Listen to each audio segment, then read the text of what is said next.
I used to think more meant success, more clothes, more stuff, more goals. And I just used to get a lot of things. I used to acquire stuff and just hoard stuff. And it almost got to a place of greed. Not until I started letting go and I started just embracing minimalism in every area of my life, not just in my clothing, but in every single aspect of my life. Even with my goals, I started practicing minimalism, and it has really changed my life. And I have been able to learn that less is actually more. Less can be more if you do it right. You can have abundant life without gathering so many stuff or so much stuff and just putting everything and just having clutter, digital clutter, physical clutter. Even in your mind, you don't have clarity. There's so much clutter. Trust me, if you have very little stuff, you can still live a full life, an abundant life, and can still have an amazing time here on earth. Welcome back to my channel. Hope you guys are doing well. In this video, I'm going to just talk about a couple of things I've learned that have helped me since I started practicing minimalism. My own minimalism is not the frugal type. I just try to do things mindfully. I just try not to do things I don't need or buy things I don't need. I just try to live, a soft life, let me put it that way. But before I get into the video, I want to just introduce my book. I know I introduced it I think it was in my last 2 or last 3 videos, but I've not actually introduced you to the actual book. I just spoke about the book. This is my second book, Adora. It's just like a collection of word-based, prayer prompts that can just help you pray more. To just help you, enjoy yourself while praying, while having a conversation with God. It's not about seeing God as a religious obligation alone. You just want to say, your Sunday medicine, every day you go to church, every Sunday you go to church, and that's a Sunday contract you have, where you just go to church on Sundays, and then Monday to Friday or Monday to Saturday you are doing your thing. You're not even communing with God, you're not communicating with God. So this book is just to help you just say a word of prayer on the go, like you're just driving, or I have the e-book version as well, if that will be more convenient for you. And it's just, this video it has nothing to do with this book. I'm just introducing the book because I realized that I've actually not introduced the book on my channel yet. And so this is it, Adora. It's available on Amazon, it's available on Seller, and I just hope it blesses you and it helps you just talk to God more, because a life without God is really a boring life. Like, how are you having fun if you're not talking to God every single day? Let's get into the video. Less can be more, and the first tip I'm going to give you is that when you are trying to live an abundant life while being mindful, while practicing minimalism of some sort, you need to ask yourself, does this serve me?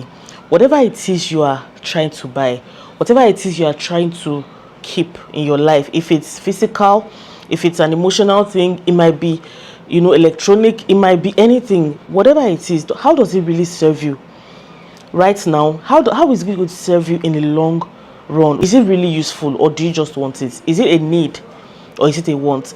And if you can just stop buying things you don't need, if you can stop keeping things you don't need in your life, it can be physical, it can be emotional, it can be anything.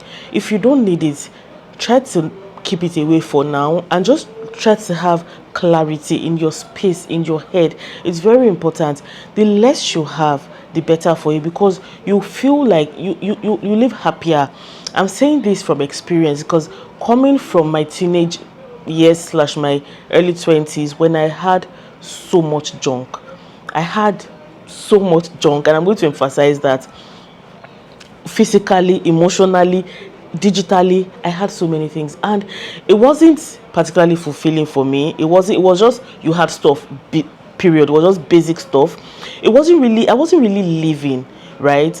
And not until I started practicing minimalism that I realized that, you can have abundance, you can live a good life without going through a lot of stress or a headache, or you have clutter around you, or you have so many apps, or you have so many friends, or you have just a lot. So there will be so much noise around you. If you want clarity, if you want calm in your headspace, you need to practice some form of minimalism. You need to practice some form of you need to clear your space. Okay, and when I say space, I don't mean just your environment alone. I mean everything, even in your head, in your heart. Clear some things out and just try to enjoy more with less, with owning less. It is very important. So the second point is kind of intertwined with the first one. You need to practice mindful consumption. Don't just buy things or get things or keep people just to fill a void. So if the thing is not adding any value to you, like I said in the first point, don't keep it. Try not to keep things just to fill a void. I mean, you have a fridge filled with junk food just because you feel like you're lonely, you don't have friends, and then you want to fill that void with food. Or you have a wardrobe filled with clothes and you feel like, okay, you're not getting the recognition you need somewhere, maybe at work or anywhere, and so you want to fill that void with your wardrobe. You want to dress up, you don't change clothes, you want to show that, okay, you can afford clothes, you can this, like you're filling a void, you don't actually need it, and those things you're doing might not particularly bring you joy. There's still this void in you. Even if you love the compliments, you love all of the attention, you still have that void that is still there.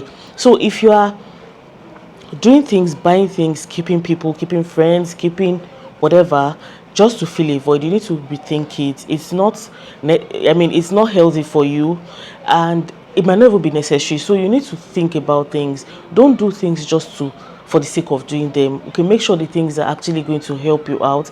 They're actually going to make a difference in your life. They'll make a change. They'll make your life better. They would improve your life in every way. Make sure you're not just filling the void. The third thing you need to pay attention to are your boundaries. You need to have boundaries. You need to learn to say no more often. Minimalism is not just about buying stuff or not buying stuff. Minimalism is also about the energy around you. You know, the kinds of people you allow in your headspace. Don't let people bring you down with their words, with their actions. Don't let people just dampen your spirit with their belief systems or their negative opinions about you. Practice minimalism when it comes to your boundaries. I mean, no is no.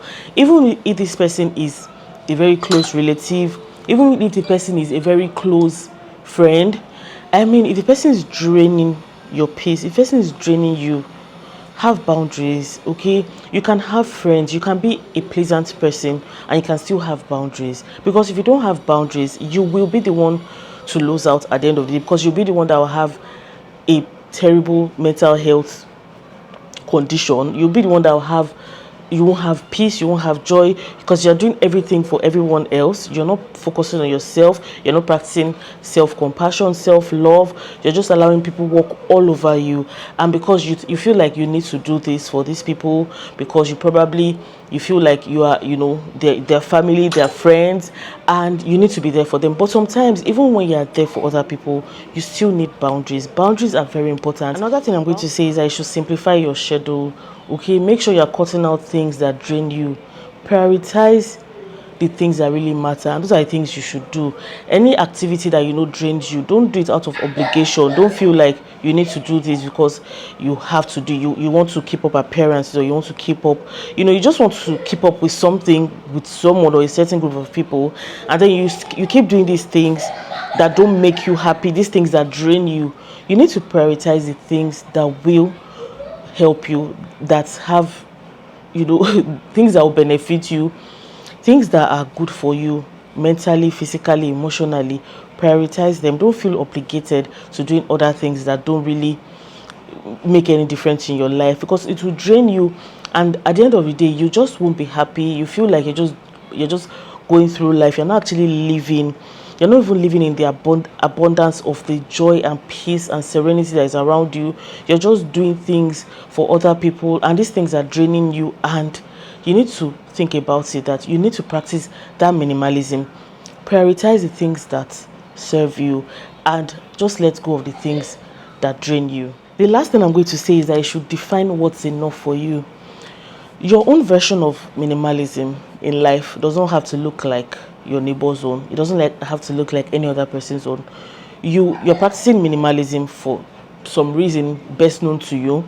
You are doing all of the things you want to do. You are doing less so that you can achieve more abundance, more peace of mind. You are doing all the things you want to do. It doesn't have to look like your colleague or your neighbor, and so don't measure your own fulfillment against someone else's own. So if your own minimalism is just about your clothes, just stick to that and just have an amazing life.